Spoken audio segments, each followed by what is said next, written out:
अस्सलाम वालेकुम व्यूअर्स, उम्मीद है आप सब लोग खैरियत से होंगे। जब हालात नॉर्मल थे तो हम किसी भी प्रोजेक्ट को एनालाइज कर सकते थे कि किसी भी प्रोजेक्ट की शॉर्ट टर्म में क्या प्रॉफिट हो सकता है, मिड टर्म में क्या हो सकता है और लॉन्ग टर्म में उसके प्रॉफिट्स कितने हो सकते हैं। लेकिन जब से इकोनॉमी डाउन होना शुरू हुई है उसके बाद किसी भी प्रोजेक्ट को एनालाइज करना, उसको प्रिडिक्ट करना जो है वो इतना आसान नहीं रहा। लेकिन उसके बावजूद भी हम लोग ट्राई करेंगे कि अभी की जो लेटेस्ट सिचुएशन है उसके मुताबिक अगले 6 से 12 महीने में पाकिस्तान रियल एस्टेट की प्राइसेस किस तरफ मूव कर सकती हैं, कितना मूव कर सकती हैं। इस वीडियो से आपको ये अंदाज़ा हो सकेगा कि आपका जो इन्वेस्टमेंट का स्ट्रक्चर है उसको आपने किस तरह से डील करना है। चाहे आप इन्वेस्टमेंट कर चुके हैं या इन्वेस्टमेंट करना चाहते हैं, आपके पास कैश है या आप ऑलरेडी इन्वेस्टमेंट कर चुके हैं, उसको स्विच करना चाहते हैं या उसके बारे में आप वरीड हैं कि ये फर्दर इसकी प्राइसेस नीचे ना आएँ। आज की वीडियो में हम लोग ये भी डिस्कस करने जा रहे हैं कि आपको इन्वेस्टमेंट अभी करनी चाहिए या नहीं करनी चाहिए, और अगर करनी चाहिए तो किस तरह के प्रोजेक्ट्स में करनी चाहिए। मुझे उम्मीद है कि आज की वीडियो से आपको इस चीज़ का अच्छे तरीके से अंदाज़ा होने वाला है कि अगले 6 महीने से 12 महीने में आप अपनी इन्वेस्टमेंट को कहाँ देख सकते हैं और उसके लिए कोई अगर फर्दर कोई नेसेसरी एक्शंस हैं तो वो आपको लेने चाहिए या नहीं लेने चाहिए। उससे पहले चैनल को सब्सक्राइब करना, वीडियो को लाइक एंड शेयर करना ना भूलिएगा। अगर हम इस सारी सिचुएशन को देखें तो क्या रीज़न है कि बहुत ज़्यादा लोग ये कहते हैं कि जब तक पॉलिटिकल स्टेबिलिटी नहीं आएगी तो हालात बेहतर नहीं होंगे।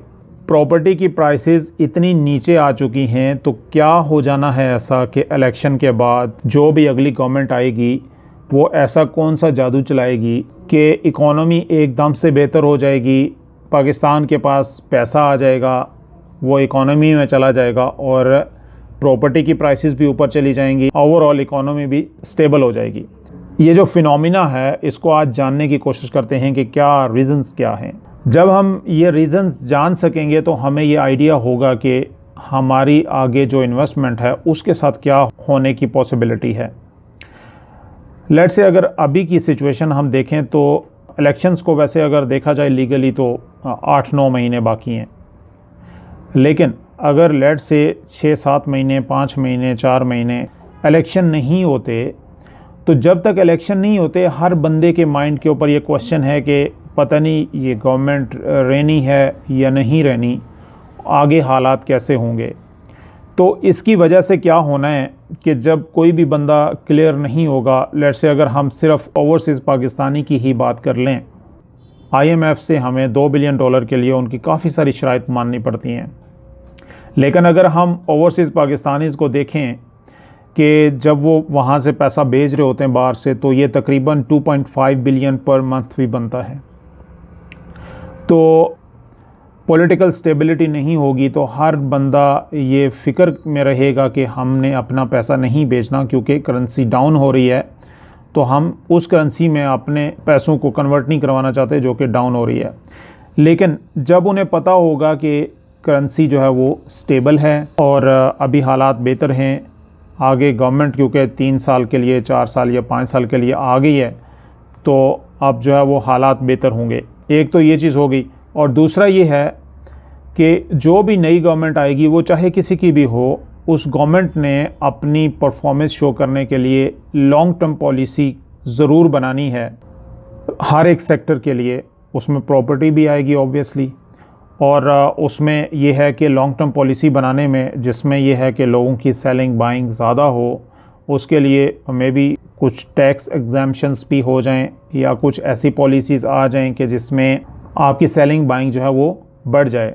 ये जो सारी चीज़ें मैंने डिस्कस की हैं ये उस वक्त पॉसिबल हो सकता है कि पॉलिटिकल स्टेबिलिटी आ जाए। अब पॉलिटिकल स्टेबिलिटी आएगी कैसे, उसके क्या चांसेस हैं कि इलेक्शन कितना जल्दी पॉसिबल हैं। अभी की जो लेटेस्ट सिचुएशन है और जो लेटेस्ट चांसेस हैं वो ये हैं कि इलेक्शन जो है वो जहाँ पे अक्टूबर में होने हैं तो मे बी वो मई के आसपास हो जाएं।